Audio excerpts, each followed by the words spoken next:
झारखंड के आबुआ दिसोम बजट 2026 के इस आप सबका मैं हार्दिक अभिनंदन करता हूं, स्वागत करता हूं और अपनी ओर से जोहार करता हूं। राज्य का बजट कैसे हो, इस पर आज विशेष चर्चा है और काफ़ी दिनों से ऑनलाइन सुझाव भी मांगे जा रहे हैं और कई संस्थानों के साथ हम लोगों ने अपना सहयोगी के रूप में उनसे परामर्श भी लिया और कई चीज़ें उभर के भी आई हैं और आ भी रही होंगी। झारखंड प्रदेश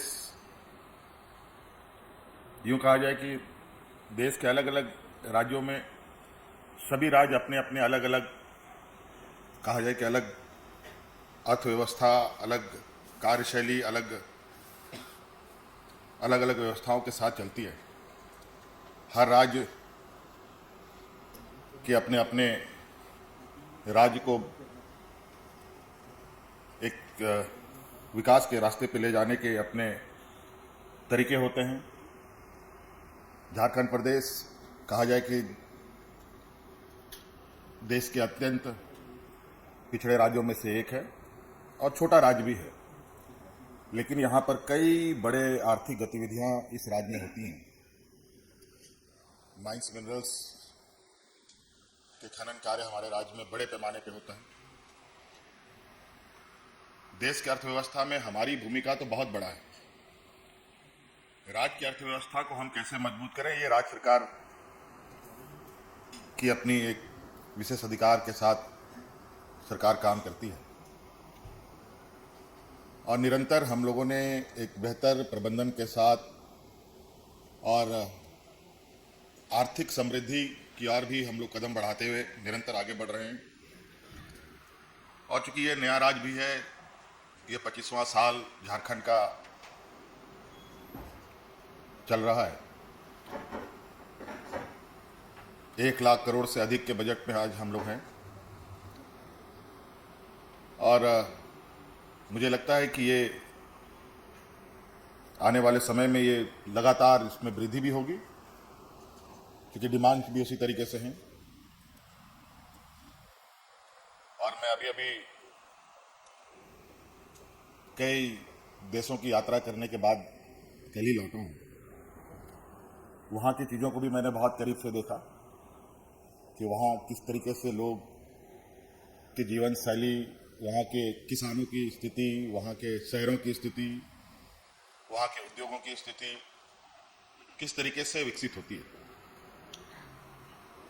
तो कहीं ना कहीं कई नीतियाँ ऐसी होती हैं जहाँ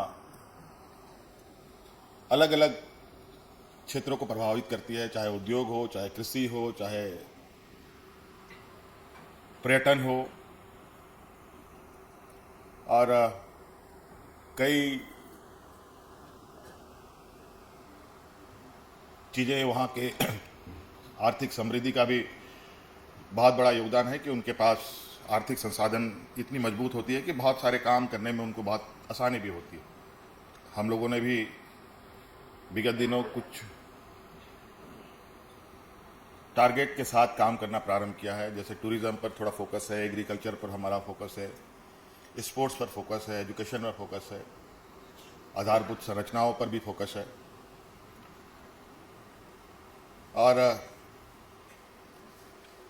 चूंकि हर काम को करने में जो भी बाधाएं आती है वो सबसे पहले आती है पैसों का।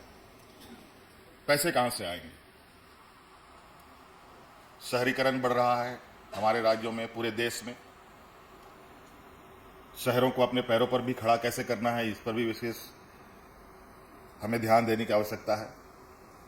गांव से लोग प्रखंडों में आकर के अपनी बेहतर भविष्य तलाशने का प्रयास करते हैं। प्रखंड के लोग डिस्ट्रिक्ट में आकर के अपने बेहतर भविष्य की तलाश करने का प्रयास करते हैं। डिस्ट्रिक्ट के लोग राजधानी में आकर के अपने बेहतर भविष्य की तलाश करने का प्रयास करते हैं। तो इस तरीके से जो एक आम नागरिक का विचरण है, ये विचरण अनवरत ये एक साइकिल है जो चलेगा। तो हमें भी अपने अर्थव्यवस्था को उस तरीके से ही चलाना पड़ेगा जिसके माध्यम से हम गांव से शहर की चीज़ों को परस्पर कनेक्ट कर सकें। हमारा ये बिल्कुल अस्वस्थ थोड़ा सा चीज़ों पर हमारे राज्य की जो यहाँ की भावनाएं, यहाँ की जो संस्कृति है, यहाँ के जो लोगों का रहन सहन, लोगों का तरीके हैं, उनके अनुरूप उनको हम कैसे सहायता हम लोग कर पाए। जैसे कि अभी एग्रीकल्चर पर हम लोग निरंतर नए प्रयोग कर रहे हैं और अच्छे बेहतर उसका परिणाम भी है। हमारे कई ऐसे क्षेत्र हैं जहाँ पर पानी के अभाव से वो ज़मीनें खाली पड़ी रहती थी। अब उन जगहों पर पानी कैसे उपलब्ध हो, उसके लिए भी एक बहुत बड़ा बजट के साथ काम करने की ज़रूरत भी है आने वाले समय में भी बड़े पैमाने पर, क्योंकि जो एक प्राकृतिक संसाधन है वो हमारे पास लगभग प्रचुर मात्रा में है। हमारे पास बड़े बड़े वाटर रिजर्वायर हैं, लेकिन उन वाटर रिजर्वायर का हम अच्छे बेहतर प्रयोग नहीं कर पाते, उनको हम गांव तक नहीं पहुंचा पाते हैं, उनको हम अपने किसानों तक नहीं पहुंचा पाते। जमीनें हैं जिसमें हम कई बार खेती कर सकते हैं, लेकिन कई जगहों पर संसाधन के अभाव में हम लोग उसमें भी कहीं थोड़ा पीछे हो जाते हैं। अब चूंकि नया जनरेशन भी आ रहा है, नए जनरेशन की एक डिमांड अलग है। नई जनरेशन अब थोड़ा सा एग्रीकल्चर साइड से हट करके एक नए रास्ते की तलाश में है। उनके लिए भी एक चुनौती है, एक अच्छे बेहतर स्कूल, बेहतर कॉलेज, जहां वो आज की कॉम्पिटिटिव लाइफ में अपने को खड़ा कर पाए। इस दिशा में भी हमें एक मजबूत आधारभूत संरचना की आवश्यकता पड़ेगी। स्वास्थ्य के क्षेत्र में भी कई चुनौतियां हैं, चूंकि हम लोग का ये राज्य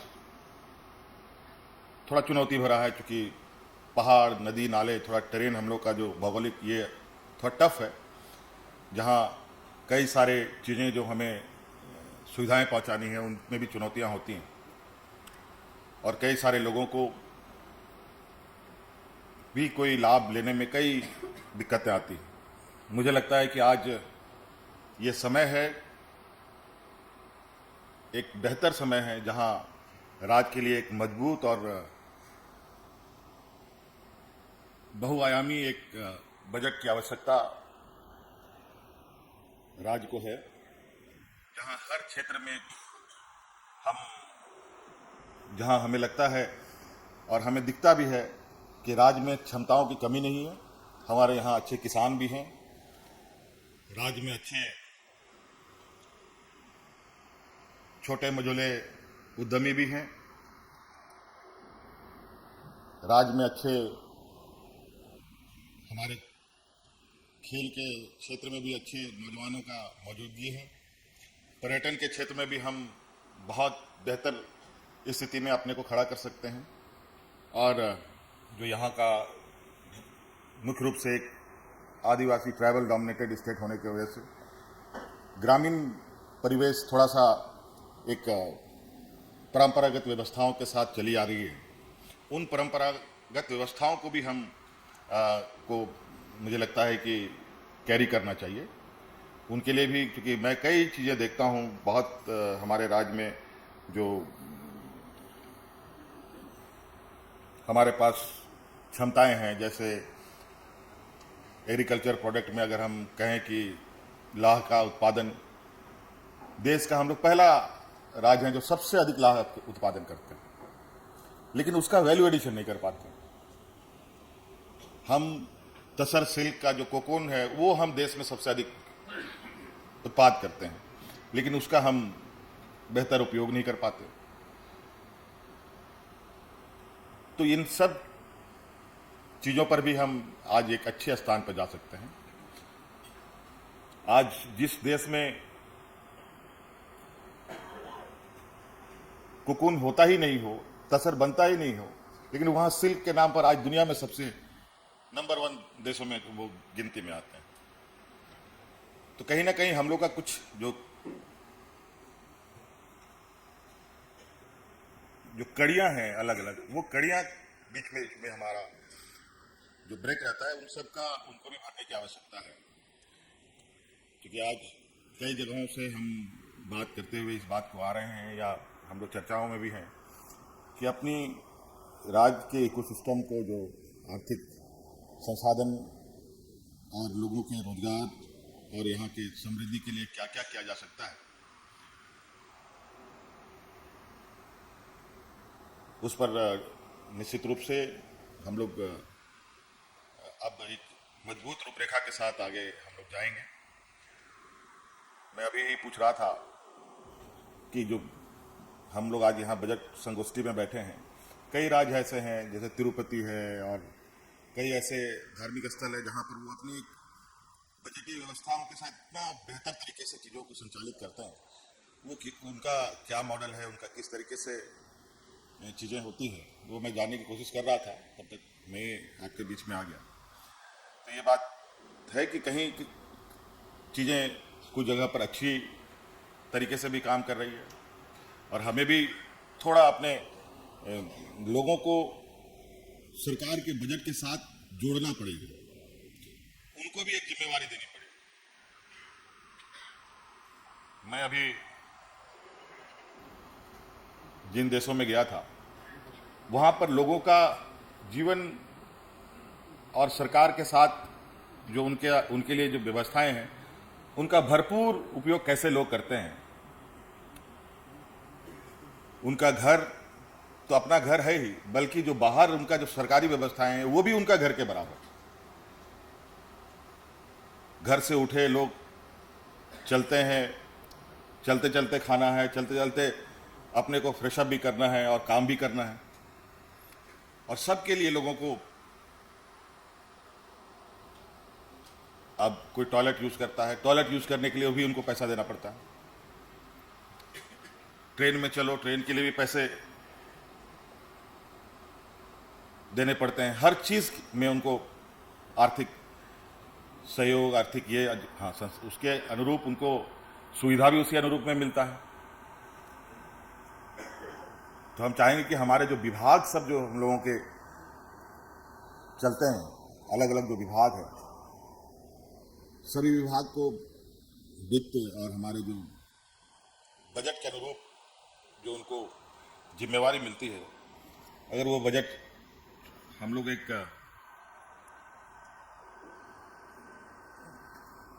बेहतर और आम लोगों के सपोर्ट में ज़्यादा से ज़्यादा हम लोग डाल पाएँ, वो हम लोग के लिए बहुत अच्छा होगा। और एक